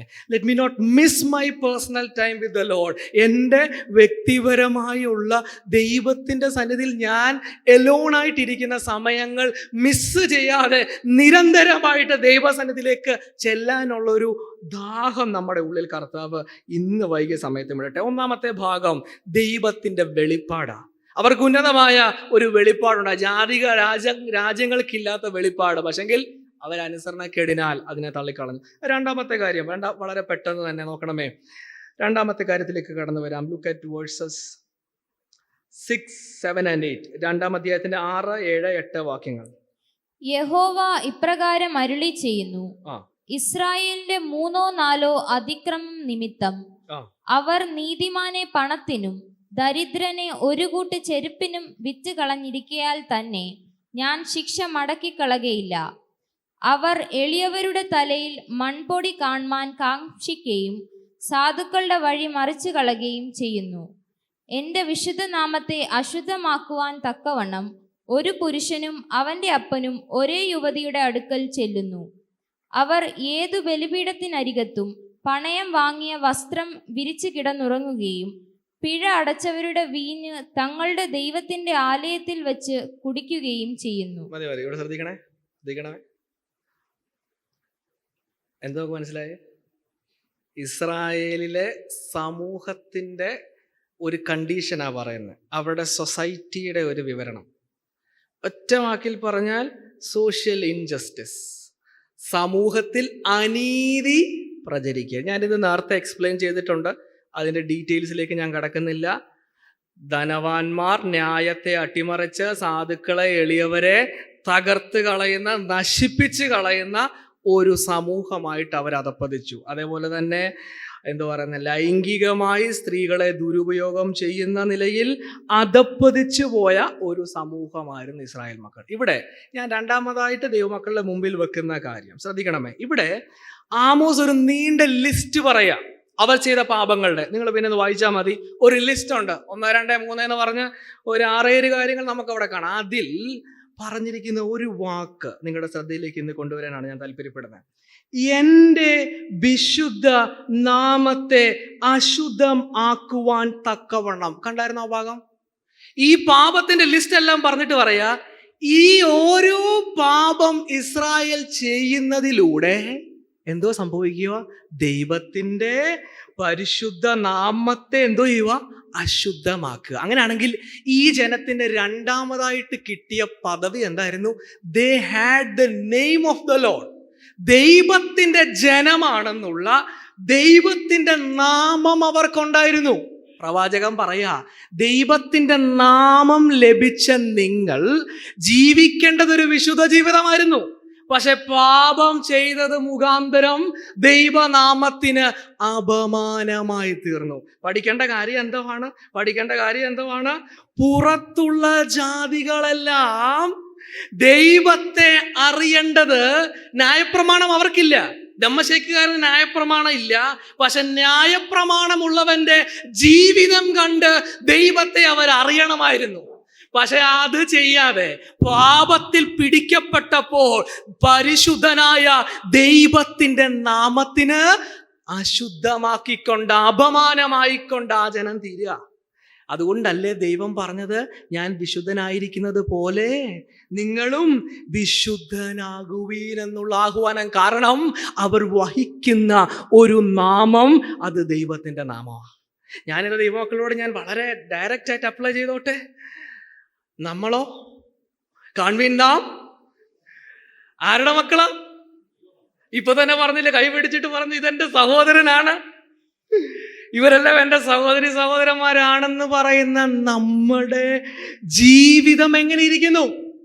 Am I becoming an insult to God's name? ദൈവനാമത്തിന് അപമാനമായിട്ടാണോ ഞാൻ തീരുന്നത്? ഞാൻ ഒരു ഭാഗം ഇതിനോട് ചേർത്ത് വായിക്കാം, വളരെ പെട്ടെന്ന് തന്നെ. നോക്കിക്കുക, നമ്മൾ നേരത്തെ ഒരിക്കൽ കർത്താവിൻ്റെ ദാസൻ ഇവിടെ സന്ദേശം പറഞ്ഞ ഭാഗമാണ്. തീത്തോസിന്റെ ലേഖനത്തിലേക്ക് നമുക്ക് കടന്നു. അത് ഇതിനോട് ചേർത്തൊന്ന് വെക്കണം. തീത്തോസിന്റെ ലേഖനം 2-ാമത്തെ അധ്യായം ഒന്ന് എടുക്കാമോ? 2-ാമത്തെ അധ്യായത്തിന്റെ 4-ാം വാക്യം ഒന്ന് നോക്കിക്കുക. 4-5 വാക്യം. ദൈവവചനം ദുഷിക്കപ്പെടാതിരിക്കേണ്ടതിന് യൗവനക്കാരത്തികളെ ഭർത്തൃപ്രിയന്മാരും പുത്രപ്രിയന്മാരും സുബോധവും പാതിവൃത്യവുമുള്ളവരും വീട്ടുകാര്യം നോക്കുന്നവരും ദയയുള്ളവരും ഭർത്താക്കന്മാർക്ക് കീഴ്പ്പെടുന്നവരും ആയിരിക്കാൻ ശീലിപ്പിക്കേണ്ടതിന് നന്മ ഉപദേശിക്കുന്നവരായിരിക്കണം എന്നും. 4-ാം വാക്യത്തിന്റെ ആദ്യത്തെ ഭാഗം കണ്ടായിരുന്നോ? എന്തുവാ എഴുതിയേക്കുന്നേ? ദൈവവചനം. എല്ലാരും പറയുന്നില്ല ദൈവവചനം ദൂഷിക്കപ്പെടാതിരിക്കണമെന്നുണ്ടെങ്കിൽ ദൈവമക്കളുടെ കുടുംബ ജീവിതം കൃത്യമായിരിക്കണം. ഞാൻ എൻ്റെ കുടുംബജീവിതത്തിൽ ദൈവത്തിന്റെ ഓർഡർ തെറ്റിച്ചാൽ അതാർക്കാണ് അപമാനമാകുന്നത്? അതിന്റെ ഗൗരവം മനസ്സിലായോ? Dishonour to God's name.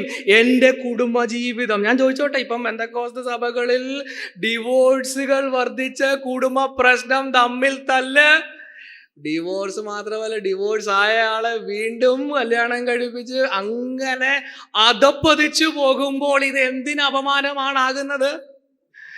We are becoming a dishonor to God's holy name. അവിടെ തീർന്നില്ല, കുടുംബജീവിതം മാത്രമല്ല. നോക്കി 9-ാം വാക്യം നോക്കിക്കേ. ദാസന്മാർ നമ്മുടെ രക്ഷിതാവായ ദൈവത്തിന്റെ ഉപദേശത്തെ സകലത്തിലും അലങ്കരിക്കേണ്ടതിന് യജമാനന്മാർക്ക് കീഴടങ്ങി സകല വിധത്തിലും പ്രസാദം വരുത്തുന്നവരും. അവിടുത്തെ ഒരു വാക്യം കണ്ടോ? ദൈവത്തിന്റെ ഉപദേശത്തെ സകലത്തിലും അലങ്കരിക്കണം. ഇംഗ്ലീഷിൽ ഞാൻ യൂസ് ചെയ്യുന്ന ബൈബിളിൽ ഇങ്ങനെയാണ് എഴുതിയിരിക്കുന്നത്, that you may become an ornament for the gospel.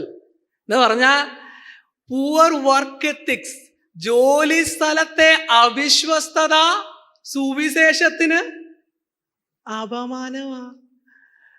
കള്ളത്തരം കാണിച്ച് അവസാനം പൊക്കി പിന്നത്തെ ഞായറാഴ്ച നോക്കിയപ്പോ നമ്മുടെ സഭയിലാ വന്നേ. പിന്നെ നമ്മൾ ഇവിടെ ആര് പ്രസംഗിച്ചാൽ എന്താ, കണ്ടവൻ എന്തോ പറയും, അവൻ അവിടെ അല്ലായിരുന്നോ? ഓക്കെ. പിന്നെ സുവിശേഷമായിട്ട് നമ്മൾ പ്രസംഗിക്കും, അന്നാര് നിങ്ങളുടെ അവിടെ അല്ലേ? ഓക്കെ.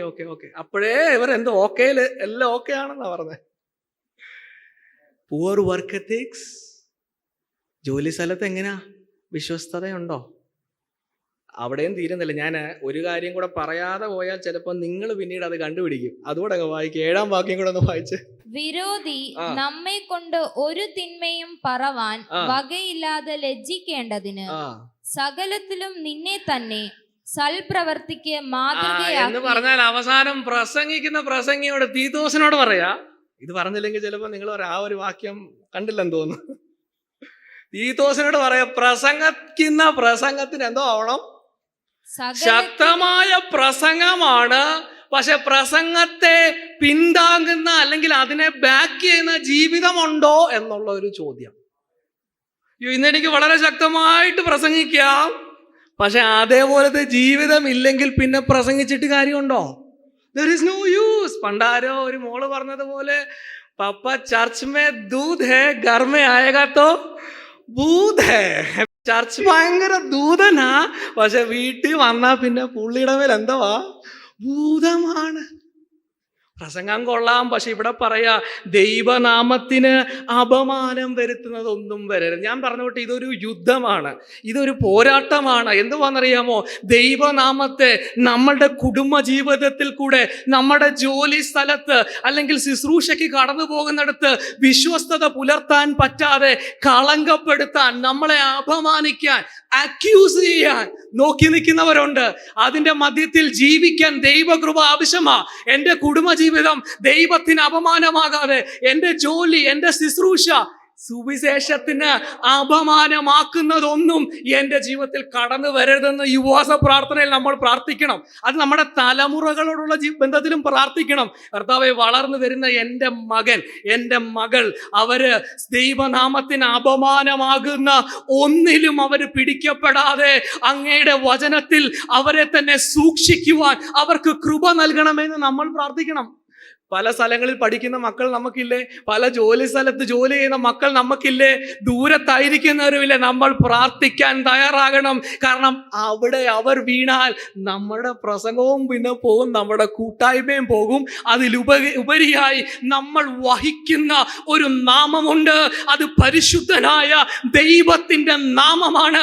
അതിനെ കളങ്കപ്പെടുത്തുന്ന ഒന്നും എൻ്റെ ജീവിതത്തിൽ വരെന്നുള്ള ഒരു പ്രാർത്ഥന നമ്മുടെ ആഗ്രഹമായി നിൽക്കട്ടെ, അത് നമ്മുടെ പ്രാർത്ഥനയായി നിൽക്കട്ടെ. അപ്പൊ രണ്ടാമതായിട്ട് ഞാൻ പറഞ്ഞ കാര്യം, ദൈവത്തിൻ്റെ പരിശുദ്ധനാമം. പരിശുദ്ധനാമം വഹിച്ചിരുന്ന ജനം വിശുദ്ധ ജീവിതം ആരും നയിക്കണ്ട, പക്ഷെ അവരെ ചെയ്തില്ല. 2 കാര്യം പറഞ്ഞു. 1, ദൈവത്തിന്റെ വെളിപ്പാട് അവർക്കുണ്ടായിരുന്നു. 2, ദൈവത്തിന്റെ നാമം അവർ വഹിച്ചിരുന്നു. 3-ാമതായിട്ട് ഒരു കാര്യം കൂടെ പറഞ്ഞ് ഞാൻ അവസാനിപ്പിക്കാം. 10 മിനിറ്റിനുള്ളിൽ ഞാൻ അവസാനിപ്പിക്കാം. ഒന്ന് ശ്രദ്ധിക്കണമേ, മൈൻഡ് ആരും ഡിസ്ട്രാക്ട് ആയി പോകരുത്. 3-ാമത്തെ കാര്യം ഇവർക്കുണ്ടായിരുന്ന എന്തുവെന്നറിയാമോ? They had the grace of God. ഇവർക്കുണ്ടായിരുന്ന ദൈവത്തിന്റെ കൃപ. അതൊന്ന് നോക്കണമെങ്കിൽ 2-ാം അധ്യായത്തിന്റെ തന്നെ ആദ്യമേ അതിന്റെ 10-ാം വാക്യം ഒന്ന് വായിച്ചേ. ഞാൻ നിങ്ങളെ മിസ്രയീം ദേശത്തു നിന്ന് പുറപ്പെടുവിച്ചു, അമോര്യന്റെ ദേശത്തെ കൈവശമാക്കേണ്ടതിന്. ഞാൻ നിങ്ങളെ മിസ്രയീം ദേശത്തു നിന്ന് പുറപ്പെടുവിച്ചു. ഒന്നാമതായിട്ട് പ്രവാചകൻ ഇവരെ ഓർമ്മിപ്പിക്കുന്ന കാര്യം, ദൈവത്തിന്റെ കൃപ അനുഭവിച്ച 3 മേഖലയാണ്. ഒന്നാമത്തെ കാര്യം പറയാ, the grace of God in redeeming the people. Israel മക്കളെ ഈജിപ്തിൽ നിന്ന് വീണ്ടെടുക്കാൻ ദൈവത്തിന്റെ കൃപ അവർക്ക് ലഭിച്ചവരവർ. എന്താ അങ്ങനെ പറയാൻ കാരണം? അങ്ങനെ പറയാൻ കാരണമുണ്ട്. ഒരു വാക്യം കൂടെ ഇതിനോട് ചേർത്ത് വായിക്കാമോ? ആവർത്തന പുസ്തകം 7-ാം അധ്യായം 7-8 വാക്യങ്ങൾ. ആവർത്തന പുസ്തകം 7-ാം അധ്യായം 7-8 വാക്യങ്ങൾ. നിങ്ങൾ സംഖ്യയിൽ സകല ജാതികളെക്കാളും പെരുപ്പമുള്ളവരാകൊണ്ടല്ല യഹോവ നിങ്ങളെ പ്രിയപ്പെട്ട് തിരഞ്ഞെടുത്തത്. നിങ്ങൾ സകല ജാതികളെക്കാളും കുറഞ്ഞവരല്ലോ ആയിരുന്നത്. യഹോവ നിങ്ങളെ സ്നേഹിക്കുന്നത് കൊണ്ടും നിങ്ങളുടെ പിതാക്കന്മാരോട് താൻ ചെയ്ത സത്യം പാലിക്കുന്നത് കൊണ്ടും അത്രേ യഹോവ നിങ്ങളെ ബലമുള്ള കൈയാൽ പുറപ്പെടുവിച്ച് അടിമ വീടായ മിസ്രൈമിലെ രാജാവായ ഫറവോന്റെ കയ്യിൽ നിന്നും വീണ്ടെടുത്തത്. അപ്പൊ ഒന്നാമതായിട്ട് ആമോസ് അവരെ ഓർമ്മിപ്പിക്കുന്നത്, ദൈവത്തിന്റെ കൃപ നിങ്ങൾക്ക് ലഭിച്ചു. എങ്ങനെയാണെന്നറിയാമോ? അടിമ വീടായ ഈ മിസ്രൈമിൽ നിന്ന് നിങ്ങളെ പുറപ്പെടുവിച്ചൊരു ദൈവകൃപയുണ്ട്. അത് നിങ്ങൾ വലിയ ജനമായതുകൊണ്ടേ അല്ല, സംഖ്യയിൽ ചുരുങ്ങിയവരായിരുന്നു. പക്ഷെ സകല ജാതികളിൽ നിന്ന് ദൈവം നിങ്ങളെ തിരഞ്ഞെടുത്തത് അവന്റെ കൃപയാ. സ്നേഹിച്ചു. ഏക കാരണം, why? God loved. God love the people of Israel. അങ്ങനെയാണെങ്കിൽ നമ്മൾ അവരെത്തിച്ചേർന്ന അപകടമേറിയ ഒരു സ്ഥലമുണ്ട്. എന്തോന്നറിയാമോ? They forgot the grace of God they experienced. അവർ അനുഭവിച്ച, അവരെ വീണ്ടെടുത്ത ദൈവകൃപ അവർ മറന്നുപോയി. അടിമ വീടും ആ അനുഭവങ്ങൾ അവർ മറന്നുപോയി. ഇത് പറയുമ്പോൾ തന്നെ നമ്മളൊന്ന് ഓർക്കുന്നത് നല്ലതാ. ദൈവമക്കളെ, നമ്മളെ വീണ്ടെടുക്കാൻ ഇപ്പോൾ നമ്മൾ കേട്ടതുപോലെ ദൈവം ഒരു വില കൊടുത്തു. പാപത്തിൽ മരിച്ചിരുന്ന, അതിക്രമങ്ങളിൽ ജീവിച്ചിരുന്ന നമ്മളെ വീണ്ടെടുക്കാൻ ദൈവം കൊടുത്ത വില നമ്മൾ മറക്കരുത്. ഇപ്പോൾ സുവിശേഷത്തെ പറ്റി നമ്മൾ ചിന്തിച്ചതല്ലേ ഉള്ളോ? എന്തോ എൻ്റെ കഴിവ് കൊണ്ടായിരുന്നോ? ഞാനായിരുന്നു ഇവിടുത്തെ ഏറ്റവും മിടുക്കൻ? എൻ്റെ കുടുംബത്തിൽ ഞാനായിരുന്നു മിടുക്കൻ? ഈ കൊയ്പ്പുറത്ത് വേറെ ആൾക്കാരില്ലായിരുന്നോ? Why God chose you? Grace, കൃപയല്ലാതെ ഒന്നുമില്ല. കരുണാസമ്പന്നനായ ദൈവമോ നമ്മെ സ്നേഹിച്ച സ്നേഹം നിമിത്തം, മഹാസ്നേഹം നിമിത്തമാണ് നമ്മൾ രക്ഷിക്കപ്പെട്ടത്. അതുകൊണ്ടല്ലേ നമ്മൾ ഇടയ്ക്ക് പാടുന്നത്, കൃപയാൽ നിത്യം സ്നേഹിച്ച ദൈവത്തിന്റെ കൃപ നമ്മൾ മറക്കരുത്. ചിലപ്പോൾ നമുക്കറിയാതെ ഇത് മറന്നിട്ട് നമുക്ക് അഹങ്കാരം, ആ ജനത്തെ പറ്റി പറയുന്നത് അവർക്ക് നിഗളമായി, ബോസ്റ്റിംഗ് ആയി ദൈവത്തിന്റെ കൃപ മറന്നതിന്റെ ലക്ഷണമാ. പക്ഷെങ്കിൽ ദൈവജനം ഇവിടെ ഇരിക്കുമ്പോൾ ഒന്ന് ഓർക്കാമോ? നമ്മൾ ദൈവസഭയുടെ ഭാഗമാകുന്നതിന് മുന്നമേ ദൈവം നമ്മളെ വീണ്ടെടുത്ത കൃപയോർത്തുന്ന ദൈവത്തെ സ്തുതിക്കാമോ? കർത്താവേ, എന്നെ വീണ്ടെടുക്കാൻ അങ്ങ് കാൽവരിയിൽ സ്വന്തം പുത്രനെ യാഗമാക്കിയതിനായി നന്ദി എന്നൊന്ന് പറയാം. മറന്നുപോകരുത്. ഇസ്രായേൽ മറന്നുപോയ ഒന്നാമത്തത്, ദൈവം അവരെ വിടുവിക്കാൻ ദൈവം ചൊരിഞ്ഞ ദൈവത്തിന്റെ കൃപ മറന്നുപോയി. നോക്കണമേ രണ്ടാമത്തെ കാര്യം, രണ്ടാമത്തെ ദൈവകൃപ അവർക്ക് എവിടെ അനുഭവിച്ചെന്ന് നോക്കണമേ. 9-ാം വാക്യം. ഞാനോ അമ്മോന്യരെ അവരുടെ മുമ്പിൽ നിന്ന് നശിപ്പിച്ചു കളഞ്ഞു. അവന്റെ ഉയരം ദേവദാരുക്കളുടെ ഉയരം പോലെയായിരുന്നു. അവൻ കരുവേലകങ്ങൾ പോലെ ശക്തിയുള്ളവനായിരുന്നു. എങ്കിലും ഞാൻ മീതെ അവന്റെ ഫലവും താഴെ അവന്റെ വേരും നശിപ്പിച്ചു കളഞ്ഞു. ശ്രദ്ധിക്കണമേ. ഒന്നാമതായിട്ട് ദൈവത്തിന്റെ കൃപ ജനത്തെ വീണ്ടെടുക്കാൻ. രണ്ടാമതായിട്ട് ഇവർ അനുഭവിച്ച ദൈവകൃപ എവിടാന്നറിയോ? ഈ മരുഭൂമി യാത്രയിലാണ്. The grace of God in leading the people. ശക്തമായ സൈന്യം ഇവർക്കെതിരെ വന്നു. പക്ഷെങ്കിൽ ആര് തുണനിന്നു? ദൈവം തുണനിന്നു.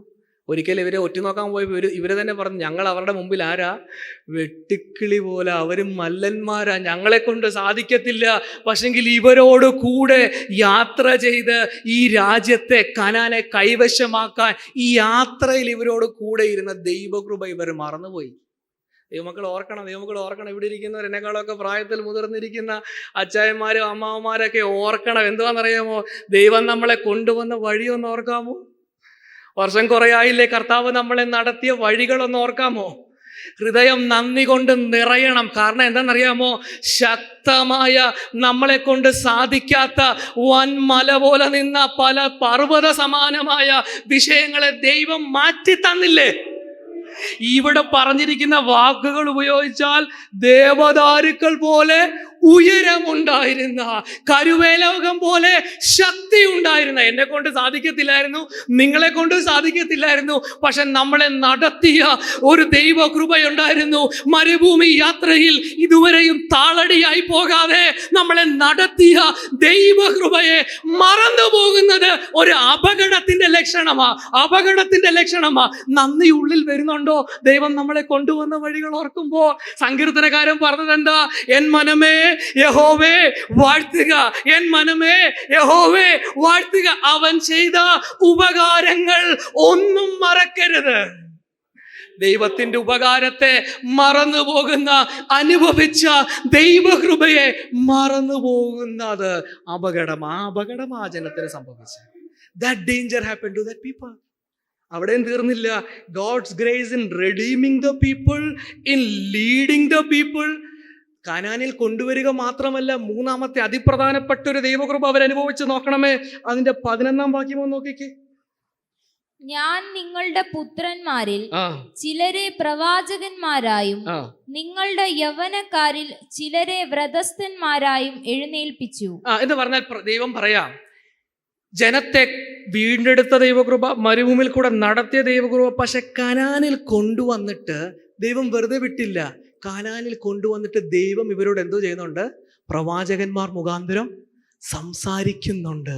God's grace in speaking to his people. തൻ്റെ ജനത്തോട് സംസാരിക്കുന്ന ദൈവകൃപ. ഞാൻ പറഞ്ഞോട്ട് ഇവരെന്തോ ചെയ്തതെന്ന് അറിയാമോ? ഈ സംസാരിക്കുന്നത് ദൈവത്തിൻ്റെ കൃപയാണെന്ന് ഇവർ മറന്നു. പ്രവാചകൻ ദൂത് പറഞ്ഞ ദൈവത്തിന്റെ കരുണയാണെന്ന് മറന്നിട്ട് ഇവര് ചെയ്ത കാര്യം നോക്കിക്കേ. 12-ാം വാക്യം നോക്കാമോ?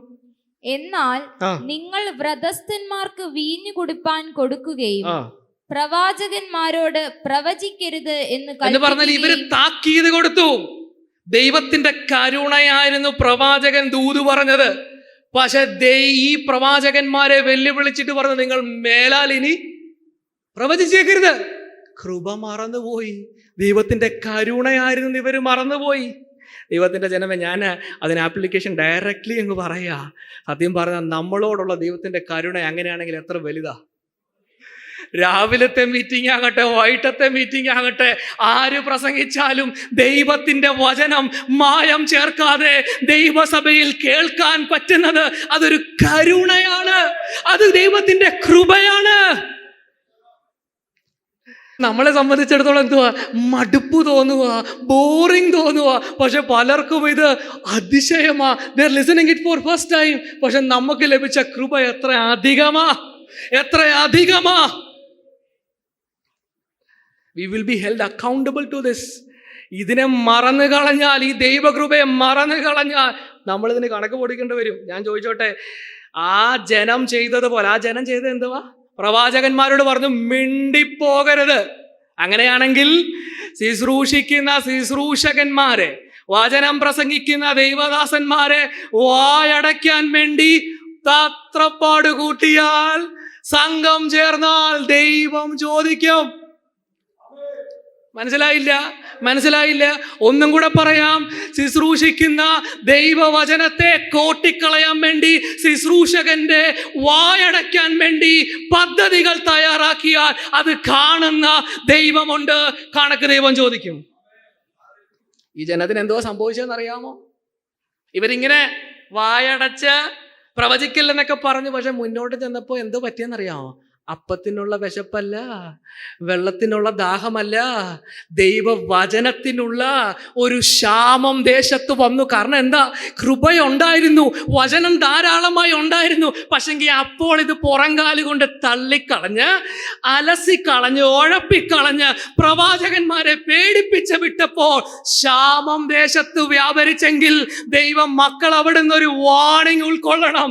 ദൈവവചന ശുശ്രൂഷയെ ഉഴപ്പി അലസി ലാഘവത്തോടെ കണ്ടാൽ ഇങ്ങനത്തെ ഒരു ക്ഷാമം നമുക്കും നമ്മുടെ നടുവിലും വരാം. How serious am I to the grace that I received? 3 കാര്യമാണ് ഞാൻ ഇപ്പോൾ പറഞ്ഞ ദൈവകൃപയോടുള്ള ബന്ധത്തിൽ. ദൈവത്തിന്റെ കൃപ നമ്മളെ ദൈവത്തിന് വേണ്ടി ജീവിക്കാൻ പ്രേരിപ്പിക്കുക. ഞാൻ എൻ്റെ വാക്കുകൾ ഇവിടെ അവസാനിപ്പിക്കാം. ഈ ജനം ചെയ്ത, ഇവർക്ക് കിട്ടിയ പദവികളെ ഇവര് പ്രയോജനപ്പെടുത്തിയില്ല. ദൈവത്തിന്റെ വെളിപ്പാട് ഇവർക്കുണ്ടായിരുന്നു, ദൈവത്തിന്റെ നാമം ഇവർക്കുണ്ടായിരുന്നു, ദൈവത്തിന്റെ കൃപ ഇവർക്ക് ലഭിച്ചു. പക്ഷെ they misused it. അങ്ങനെ ആയിരുന്നപ്പോൾ you know what God did? ഈ ഭാഗം ഇത്ര നേരം നിങ്ങൾ പല കാര്യങ്ങൾ ചിലപ്പോൾ ഡിസ്ട്രാക്ട് ആയിക്കാണ്. പക്ഷെ ഇത് നിങ്ങൾ ഓർത്തിരുന്ന ഇത് നിങ്ങളുടെ മനസ്സിലിരുന്നാൽ മതി. ഒരു ഓർക്കാൻ പറ്റിയ ഒരു കാര്യമാണ് പറയുന്നത്. ചാപ്റ്റർ 1-3. 2-ാം വാക്യത്തിൽ എന്തുവായിരുന്നു പറഞ്ഞത്? ഗർജിക്കുന്ന സിംഹം. You know what? ഈ ഗർജിക്കുന്ന സിംഹം പല രാജ്യങ്ങളോട് ന്യായവിധി പറഞ്ഞത് നമ്മൾ ഇന്നലെ ശ്രദ്ധിച്ചു. ഇന്ന് യഹൂദനോടും ഇസ്രായേലിനോടും ന്യായവിധി പറഞ്ഞു. അവർ ചെയ്ത വീഴ്ചകൾ നമ്മൾ ഒരുമിച്ച് പഠിച്ചു. ഇവർ മനസാന്തരപ്പെടാതെ പോകുമ്പോൾ ഈ സിംഹം ചെയ്യുന്ന എന്തുവാണെന്നും കൂടെ വായിച്ചിട്ട് ഞാൻ എൻ്റെ വാക്കുകൾ അവസാനിപ്പിക്കും. നോക്കിക്കേ, 3-ാം അധ്യായത്തിന്റെ 12-ാം വാക്യം കൂടെ ഒന്ന് വായിച്ച് നമുക്ക് അവസാനിപ്പിക്കാം. ചാപ്റ്റർ 3:12. ഒരു ഇടയൻ 2 കാലോ 1 കാതോ സിംഹത്തിന്റെ വായിൽ നിന്ന് വലിച്ചെടുക്കുന്നത് പോലെ ശമര്യയിൽ കിടക്കയുടെ കോണിലും പട്ടുമെത്തമേലും ഇരിക്കുന്ന ഇസ്രായേൽ മക്കൾ. ഒരു ഇടയൻ, അതൊന്നുകൂടെ വായിക്കാം. ഒരു ഇടയൻ ആ 2 കാലോ 2 കാലോ 1 കാതോ 1 കാതോ സിംഹത്തിന്റെ വായിൽ നിന്ന് ആ വലിച്ചെടുക്കുന്നത് പോലെ ആ ശമര്യയിൽ കിടക്കയുടെ കോണിലും ഉം. പട്ടുമെത്തമേലും ഇരിക്കുന്ന ഇസ്രായേൽ മക്കൾ വിടുവിക്കപ്പെടും. എന്ത് മനസ്സിലായി? സിംഹം കടിച്ചു കീറി ഇടയൻ ചെന്ന് വലിച്ചപ്പോൾ എന്തോ കിട്ടി? കാല് ചിലപ്പോ കിട്ടുമായിരിക്കും, കാത് ചിലപ്പോ കിട്ടുമായിരിക്കും. ദൂത് എന്തുവാ? 1-ാം അധ്യായം മുതൽ 3-ാം അധ്യായം വരെ ഞാൻ പറഞ്ഞ് അവസാനിപ്പിക്കുമ്പോൾ, from the roar of the lion to the mouth of the lion, സിംഹത്തിന്റെ ഗർജനത്തിൽ നിന്ന് സിംഹത്തിന്റെ വായിലേക്ക് വരിക എന്ന് പറഞ്ഞാൽ, ഈ ഗർജനം കേട്ട് മാനസാന്തരപ്പെടാതിരിക്കുമ്പോൾ എവിടെ ചെന്ന് അവസാനിക്കും? You will end in the mouth of the lion. ഒരു പ്രാവശ്യം കൂടെ നമുക്ക് ഇത് ചിന്തിക്കാൻ ലഭിച്ചത് ദൈവത്തിന്റെ കൃപയാ. ഇന്ന് നമ്മളെ മാനസാന്തരത്തിലേക്ക് ദൈവം വിളിക്കുക. പക്ഷെ മാനസാന്തരപ്പെടാതിരുന്നാലോ, we will end up in the mouth of the lion. ആ ന്യായവിധിയിലേക്ക് നമ്മൾ പോകും. ഗൗരവത്തോടെ ഇതിനെ നമ്മൾ കാണണം. ഞാൻ എൻ്റെ വാക്കുകൾ ഇവിടെ അവസാനിപ്പിക്കുമ്പോൾ നാം നമ്മളെ തന്നെ ഈ വചനത്തിന് മുമ്പാകെ സമർപ്പിക്കുക. We are called by his name. നമ്മൾ അവന്റെ നാമത്തിൽ അറിയപ്പെടുന്നവരല്ലേ. എന്നെ ഇപ്പം ആൾക്കാർ പരിചയപ്പെടുത്തുമ്പോൾ പറയുന്നത് എന്തോ? കർത്താവിന്റെ ദാസൻ എന്നല്ലേ, കർത്താവിന്റെ ദാസി എന്നല്ലേ വിളിക്കുന്നത്. കർത്താവിന്റെ പേരല്ലേ നമ്മൾ വായിക്കുന്നത്. അതിന്റെ മാനമല്ലേ നമുക്കുള്ള. ദൈവ മക്കൾ എന്നല്ലേ നമ്മൾ വിളിക്കപ്പെടുന്നത്. പക്ഷെ എൻ്റെ പ്രവൃത്തി ദൈവനാമത്തിന് യോജിച്ചതല്ലെങ്കിൽ അവന്റെ നാമത്തെയല്ലേ ഞാൻ കളങ്കപ്പെടുത്തുന്നത്.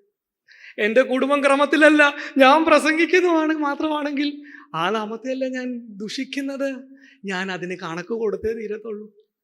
എന്നെ വീണ്ടെടുത്ത ദൈവത്തിന്റെ കൃപയാ. കാൽവറിയിൽ കൊടുത്ത ആ വിലയൊന്ന് ഓർക്കണം. ദൈവത്തിന് സ്വന്തം പുത്രനെ യാഗമാക്കി എന്നെ വീണ്ടെടുക്കാൻ ഞാൻ ഒട്ടും എടുക്കാൻ ഒരു യോഗ്യതയുമുള്ളവനല്ലായിരുന്നു. പക്ഷെ ദൈവം വിടുവിച്ചത് അവന്റെ കൃപയാ. ആ കൃപ അനുഭവിച്ചെങ്കിൽ നമ്മളുടെ ജീവിതം കർത്താവിന് വേണ്ടി ആകണം. ദിനംതോറും ആവർത്തിച്ച് ദൈവവചനം കേൾക്കാൻ നമുക്ക് കിട്ടുന്ന ഭാഗ്യത്തെ ഓർത്ത് ദൈവത്തെ സ്തുതിക്കുമ്പോൾ, കർത്താവേ, അത് അനുസരിക്കാനുള്ള ഒരു ആത്മസാന്നിധ്യം, ഒരു ആത്മശക്തി എനിക്ക് വേണമെന്ന് പറയാമോ?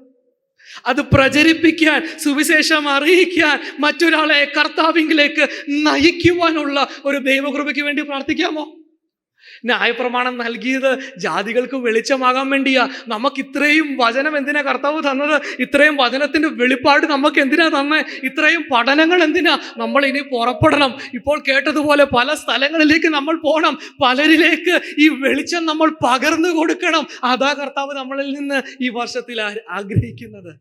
അതിനുവേണ്ടി നമ്മളെ തന്നെ കർത്താവിൻ്റെ കരങ്ങളിലേക്ക് ഏൽപ്പിക്കാം. നമ്മുടെ ജീവിതത്തെ ക്രമീകരിക്കേണ്ട മേഖലകളുണ്ടെങ്കിൽ ഈ വചനത്തിന് മുമ്പാകെ നമ്മളെ തന്നെ ക്രമീകരിക്കാം. ഞാനും എന്നെ തന്നെ ഈ വചനങ്ങളുടെ മുമ്പാകെ സമർപ്പിക്കുന്ന കർത്താവ് നമ്മളെ ഈ വചനങ്ങളാൽ അനുഗ്രഹിക്കട്ടെ.